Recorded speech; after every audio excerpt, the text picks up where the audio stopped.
The Guardians of the Galaxy. Like, do you know who they are? And you're like, Haas, man, dude, we know who the Guardians of the Galaxy are. And it's like, but do you know who they are, though? And where they came from? There might be some surprises. There definitely will be space clowns. Space clowns. So to start off with, the Guardians of the Galaxy that you're thinking of right now, they're not really the Guardians of the Galaxy that I think of.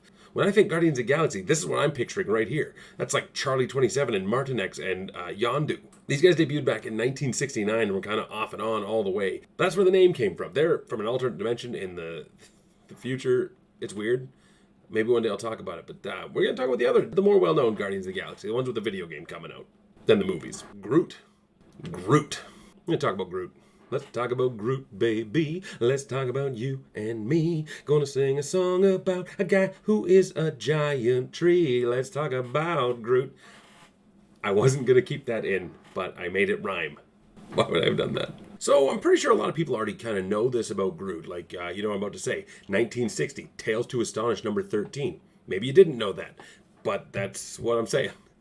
So Groot first showed up in Tales to Astonish number 13 from 1960, written by Stan Lee with art by Jack Kirby. This is before the Fantastic Four, before a lot of the superhero stuff. They were doing like monsters and scary stories, and then here was Groot, the monarch of Planet X, and he was just this giant tree man running around on Earth and like absorbing wood into him, and I assume maybe growing bigger and stronger from it.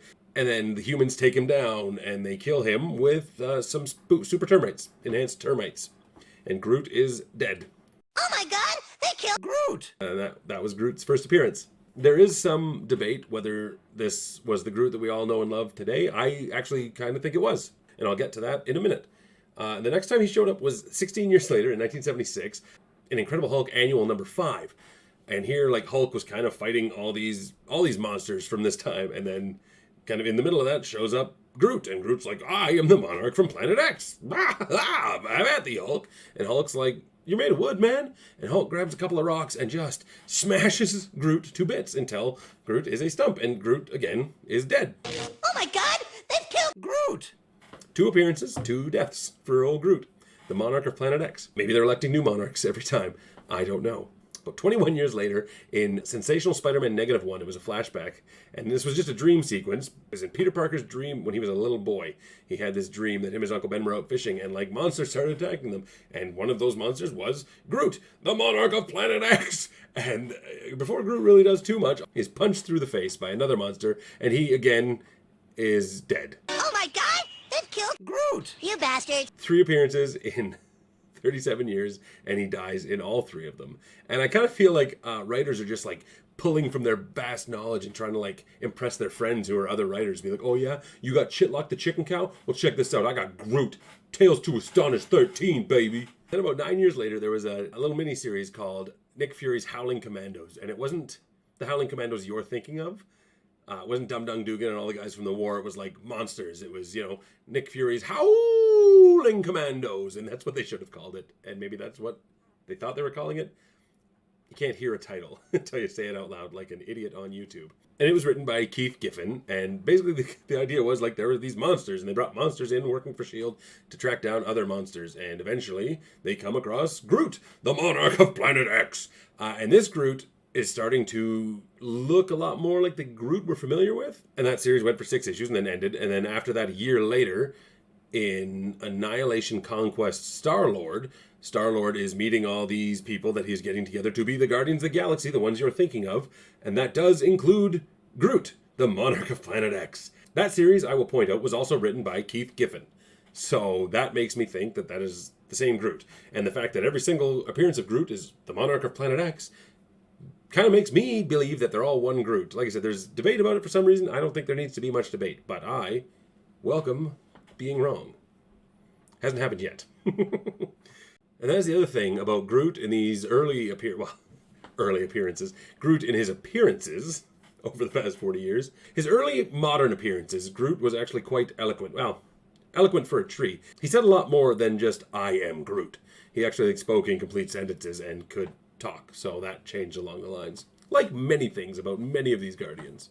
That said, like, Groot is truly a remarkable character because, like, can you name another one-off character from the 60s that got a major resurgence over 40 years later and then was a big player in one of the largest box office movies of all time? I can't think of another one. If you can, let me know in the comments below. Now I'm going to jump to Gamora.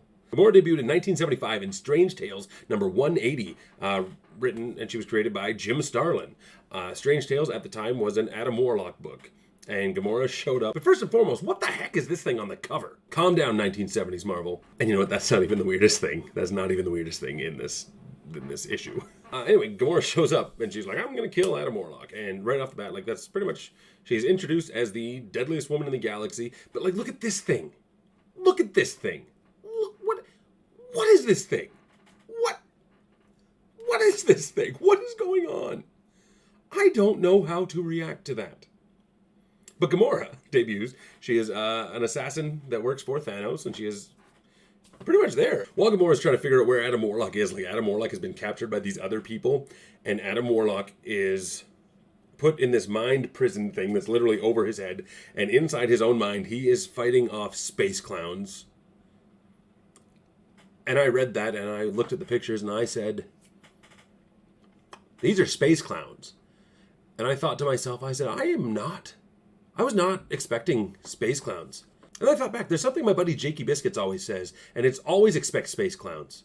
And now I finally understand what he means. You know, from there she transferred over to, the book actually kind of shifted and became a Warlock book, and she ran with that.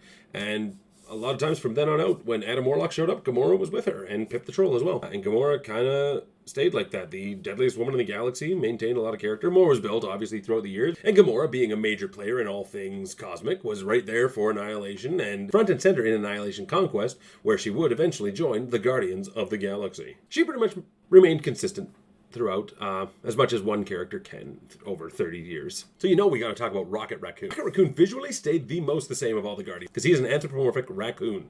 He debuted in Marvel Spotlight number 7. Now Marvel Spotlight was more of a magazine-style comic, and it was black and white, and it kind of just did different things. Like Blade, I think, was introduced in it, I'm not sure. Starlord was definitely introduced in it, well, we'll get to that. He was created by Bill Mantlo and Kieth Giffen, there's that name again, in this weird side story. It was called The Sword and the Star, and Rocket was helping this guy who had a weird name get through this planet, and it was basically like, I'm a raccoon with a gun, and it was honestly kind of weird. There's not a lot to it. His name is only Rocky in that. We later learned that Rocky is short for Rocket Raccoon, so it's all good. But nearly 6 years later, in 1982, in Incredible Hulk number 271, Hulk is just in space. Like, I didn't read the issue before it, so maybe there was a reason, but it was the 70s. He didn't always need a reason. And the Hulk is just in space. And Rocket Raccoon is there. And so is his buddy Walrus, who is a walrus. And they're fighting stuff. And there's a lot of anthropomorphic animals. One of them is an anthropomorphic rabbit named Blackjack O'Hare. And I had to look it up. And that actually, Bucky O'Hare predates that. So I'm not sure what's going on there. But there's these anthropomorphic animals. And they're fighting. And then, out of nowhere, they're fighting space clowns. Space clowns, oh space clowns, come to fight Rocky Raccoon. More singing than I was expecting in this episode. Why would I have done that? But there's just space clowns. Here's the Hulk and Rocket Raccoon fighting space clowns. I was not prepared for space clowns once. I was certainly not counting on space clowns twice. Different writers, 10 years apart, space clown. And that led into Rocket Raccoon's very own 4-issue miniseries, which featured a lot more of these anthropomorphic animals on Half-World and more space clowns, and it's something else. It is something else. And after that, Rocket Raccoon just kind of showed up in a quick panel in Quasar. There was a little brief story in She-Hulk in space. It was weird. She knew who Rocket Raccoon was, and that's kind of weird. Basically, in his first 30 years of existence, Rocket Raccoon appeared in 10 issues, 4 of those being his own miniseries. So that's got to be some kind of record. And then aside from one more brief appearance in Exiles, he only appeared again in 2007 in Annihilation Conquest Starlord, where Starlord's putting the Guardians together. Next up, we got to talk about Drax, and I don't have a song for this one. That's fine. Drax was a human being named Arthur Douglas, and he died in a car accident, and his daughter, Moondragon, she was taken, it's weird, and this guy, Kronos, took Drax's living soul and put it into this other body that he built, and it's not really a robot. I kind of used to think he was a robot. Maybe he was at some point. So his soul is in this body that has been designed with the sole purpose of killing Thanos. He's green, and he's from space. And he shows up in Iron Man 55 for the first time and helps Iron Man fight off the Blood Brothers. And that's really all there is to it. There's nothing else really of note about Iron Man 55, except that it's the first appearance of Thanos, which means, by default, if it's the first appearance of Thanos, then Drax was created by Jim Starlin. Drax kind of became a main player in Cosmic Marvel. If Thanos was there, Drax was there, because Drax had to kill him. And, like, Drax was there for a lot of the big events. I believe he was there for Infinity Wars. I'm pretty sure he was there for Infinity Gauntlet. Like, Drax, if it was cosmic, Drax was there. And over time, he kind of became bigger and bulkier and kind of dumber, and became basically Space Hulk. He stayed big screen Space Hulk till 2005 when he got his own miniseries written by Kieth Giffen. And in that, Drax was on this prison ship that crash landed on Earth, and a bunch of stuff happened. Drax ended up getting killed, but then out of his body burst forth this newer, sleeker version of Drax the Destroyer, the one we're slightly more familiar with today. And he was on a mission to kill Thanos, so nothing really much changed about Drax's character, except for he looks like a badass now. Drax went on through Annihilation, and then during Annihilation Conquest, he eventually teamed up with the Guardians of the Galaxy. As I mentioned earlier, Starlord did first appear in the Marvel Preview magazine. He was in issue 4, sort of. Well, that's where Starlord first appeared. He was created by Steve Englehart.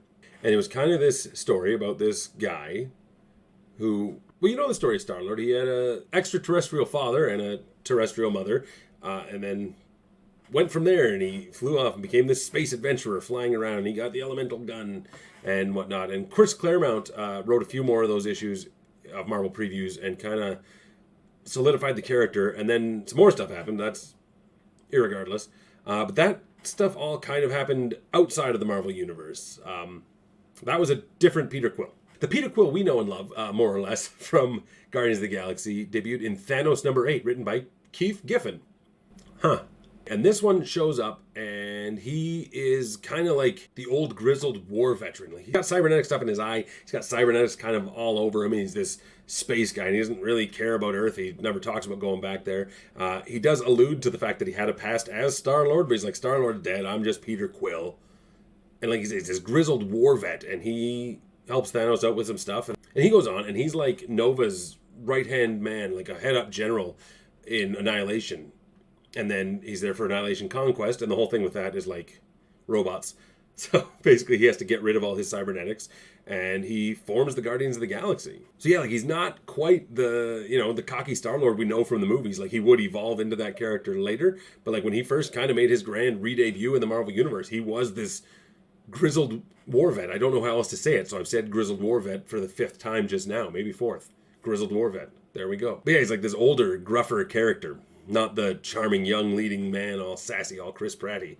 When he initially forms the Guardians of the Galaxy, Gamora and Drax aren't there, but Mantis, Bug, Captain Universe, and Deathcry are there, with Rocket and Groot, and Starlord, or Peter Quill.